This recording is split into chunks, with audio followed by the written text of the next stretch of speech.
ಎಲ್ರಿಗೂ ನಮಸ್ಕಾರ. ನನ್ನ ಹೆಸರು ರೂಪಾ ಶೇಟ್.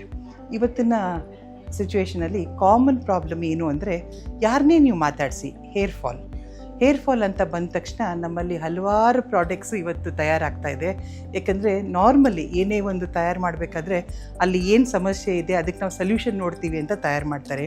ಹೇರ್ ಫಾಲ್ ಕಂಟ್ರೋಲ್ ಆಯಿಲ್ ಇರ್ಬೋದು, ಹೇರ್ ಫಾಲ್ ಸಿರಮ್ ಇರ್ಬೋದು, ಪ್ರತಿಯೊಂದು ಇವಾಗ ಬಂದಿದೆ, ಅವೈಲೇಬಲ್ ಇದೆ. ನಾನು ಯಾವುದೂ ಅದರ ಅಗೇನ್ಸ್ಟ್ ಇಲ್ಲ.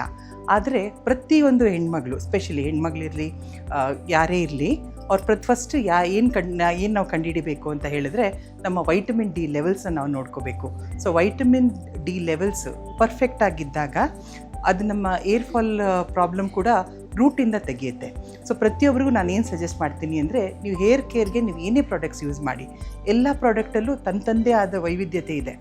ಅದಕ್ಕೆ ಸೊಲ್ಯೂಷನು ನಿಮ್ಗೆ ಸಿಗುತ್ತೆ. ಬಟ್ ಫಸ್ಟ್ ನೀವು ವೈಟಮಿನ್ ಡಿ ಲೆವೆಲ್ಸ್ನ ಸರಿ ಮಾಡ್ಕೋಬೇಕು.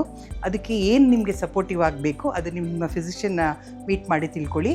ವೈಟಮಿನ್ ಡಿ ಸರಿ ಹೋಗ್ಬಿಟ್ರೆ, ಕ್ಯಾಲ್ಶಿಯಂ ಲೆವೆಲ್ ಸರಿ ಹೋಗ್ಬಿಟ್ರೆ, ಪ್ರೋಟೀನ್ ಇಂಟೇಕ್ ಸರಿ ಹೋಗ್ಬಿಟ್ರೆ, ನಿಮ್ಮ ಏರ್ ಫಾಲ್ ಪ್ರಾಬ್ಲಮ್ 70 to 80% ನೀವು ಸಾಲ್ವ್ ಮಾಡ್ಕೋಬೋದು.